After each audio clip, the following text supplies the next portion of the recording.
Friends, नमस्कार। आपका मेरी इस वीडियो क्लास में स्वागत है। Good morning. आज का टॉपिक है सेल्स को सीरीज और पैरेलल में कनेक्शन करने का। सेल को सीरीज में कनेक्शन करने से सेल का वोल्टेज इंक्रीज हो जाता है और पैरेलल में कनेक्शन करने से उसकी करंट ज़्यादा हो जाती है। जहाँ पर सर्किट में सेल का सिंबल दिया है, ये सिंबल में ये माइनस पॉइंट है, नेगेटिव पॉइंट, ये पॉजिटिव पॉइंट है और इसके ईएमएफ को ई से डिनोट करते हैं। स्मॉल आर जो है इसका इंटरनल रेजिस्टेंस होता है। सेल के अंदर जो केमिकल्स भरे रहते हैं उसके कारण से उसका एक इंटरनल रेजिस्टेंस आता है, जिसको अपने सेल के बाजू में यहाँ पर दिखाते हैं। एक्चुअली ये बाहर रहता नहीं, दिख रहता अंदर में है, और हम इसको बाहर में डिनोट करते हैं दिखाने के लिए। बाहर में स्मॉल रेजिस्टेंस दिखाएंगे, इसको बोलते हैं सेल का इंटरनल रेजिस्टेंस। सेल में पॉजिटिव टर्मिनल, नेगेटिव टर्मिनल, इसका जो ईएमएफ होता है मतलब voltage is EMF of the cell in volts. जैसे कि छोटा ड्राई सेल होता है 1.5 वोल्ट का होता है। कुछ बैटरी में लगने वाले जो सेल्स होते हैं वो लेड एसिड सेल जो होते हैं 2 वोल्ट के होते हैं। वैसे ही लिथियम आयरन सेल जो होता है वो 3.3 वोल्ट का होता है। तो इस तरह से सेल होता है, मगर एक सेल का वोल्टेज जो रहता है ज़्यादातर 1.5 वोल्ट या 2 वोल्ट होता है। तो हमारे को जब ज़्यादा वोल्टेज चाहिए होता है तो सेल्स को सीरीज में कनेक्ट करते हैं। सेल्स को सीरीज में कनेक्ट करने का ये फार्मूला है। अगर n नंबर ऑफ सेल्स को सीरीज में कनेक्ट करेंगे तो इस तरह से पहले सेल का पॉजिटिव दूसरे सेल के नेगेटिव जॉइंट होता है, दूसरे सेल का पॉजिटिव तीसरे सेल के नेगेटिव जॉइंट होता है। इस तरह जितने भी सेल चाहें वो ऐसे लगाते हैं। इस तरह का कनेक्शन जो होता है उसको सीरीज कनेक्शन बोलते हैं।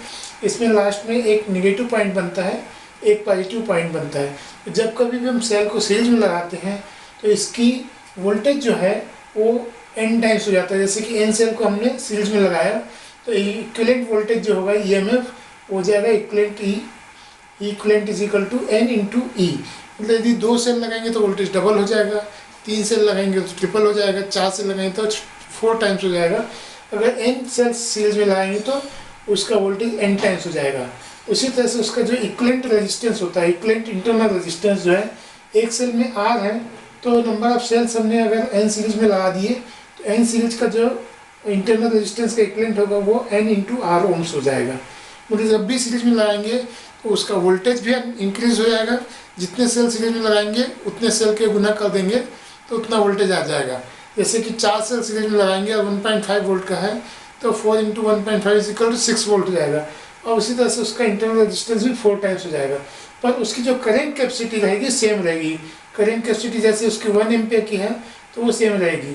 इसी तरह से हम दूसरा जो कनेक्शन होता है सेल्स को पैरेलल में लगाते हैं। पैरेलल में लगाने में क्या होता है, एक सेल का नेगेटिव दूसरे सेल की नेगेटिव तीसरे सेल की नेगेटिव, सारे नेगेटिव एक साथ आपस में कनेक्ट करते हैं और सारे पॉजिटिव आपस में कनेक्ट करते हैं।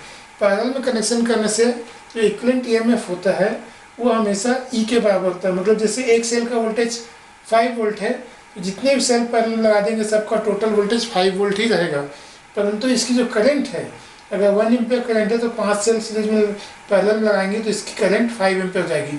मतलब इसमें पैरेलल कनेक्शन में इक्विवेलेंट वोल्टेज जो है ई वोल्ट रहता है, वोल्टेज चेंज नहीं होता है, पर उसका जो इंटरनल रेजिस्टेंस है वो स्मॉल r अपॉन n हो जाता है।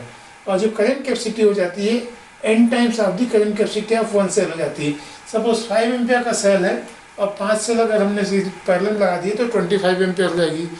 जैसे 150 एम्पियर आवर की बैटरी है, 2 बैटरी पैरेलल लगा देंगे तो उसका 300 एम्पियर आवर हो जाएगा। इसमें सेल्स में 4 बातें देखने की हैं। जब सीरीज में कनेक्ट करते हैं तो उसका वोल्टेज इंक्रीज हो जाता है। When cells are connected in parallel, in that case current increase हो जाती है। और सीरीज और पैरेलल कम्बिनेशन करने से वोल्टेज और करंट दोनों इंक्रीज हो सकते हैं। और इस तरह से हम आवश्यकता के अनुसार सेल्स को पैरेलल लगाते हैं या सीरीज में लगाते हैं। जब सेल्स को सीरीज में लगाया जाता है या पैरेलल में लगाया जाता है या मिक्स कम्बिनेशन करते सीरीज पैरेलल का तो उसको बोलते हैं बैटरी। मतलब जैसे कि यहाँ पर एक सेल है तो उसको बोलेंगे सेल। अगर 4 सेल सीरीज में लगा दें तो होगी बैटरी। जैसे कि आपकी कार की बैटरी है उसमें 6 सेल सीरीज में रहते हैं, एक सेल का वोल्टेज 2 वोल्ट है तो 6 सेल का 12 वोल्ट हो गया तो उसका 12 वोल्ट हो गया। और इसी तरह से जो बैटरी की करंट कैपेसिटी होती है उसमें जो नंबर ऑफ प्लेट ज़्यादा होने से करंट कैपेसिटी ज़्यादा होती है, नंबर ऑफ प्लेट्स कम होने से करंट कैपेसिटी कम होती है। मतलब एक सेल में इसके अंदर में इलेक्ट्रोलाइट होता है और एक नेगेटिव प्लेट होती है, एक पॉजिटिव प्लेट होती है। तो जितना ज़्यादा एरिया होगा नेगेटिव और पॉजिटिव प्लेट का, उतना ज़्यादा करंट कैपेसिटी होगी। और वोल्टेज जो है इलेक्ट्रोलाइट और इसकी प्लेट्स के ऊपर डिपेंड करता है। जैसे नेगेटिव प्लेट जिंक की है, पॉजिटिव प्लेट कॉपर की है, 1.5 वोल्ट होगा यदि उसका सल्फ्यूरिक एसिड में डाला जाएगा तो। इस तरह से ये सेल्स के बारे में है। और सेल दो टाइप के होते हैं, एक प्राइमरी सेल होता है जिसमें कि एक बार यूज़ करने के बाद में वो डिस्चार्ज हो गया तो ख़त्म हो जाता है। दूसरा सेकेंडरी सेल होता है जो कि चार्जेबल होता है, जिसको कि एक बार डिस्चार्ज होने के बाद फिर से चार्जिंग में लगा के अपन चार्ज कर सकते हैं। तो इस तरह से यदि हमको कहीं पर वोल्टेज ज़्यादा चाहिए तो कुछ सेल को पैरेलल में लगा सीरीज में लगाते हैं, उससे ज़्यादा वोल्टेज मिलता है। करंट ज़्यादा चाहिए तो सेल्स को पैरेलल में लगाते हैं।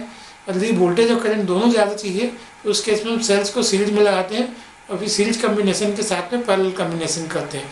इस तरह से सेल्स का जो कनेक्शन के बारे में है सब जानकारी मैंने इसमें दे दिया हूँ। आपको ये वीडियो अच्छा लगता है तो प्लीज़ लाइक करिए और मेरे चैनल में फर्स्ट टाइम है तो सब्सक्राइब करिए। Thank you very much.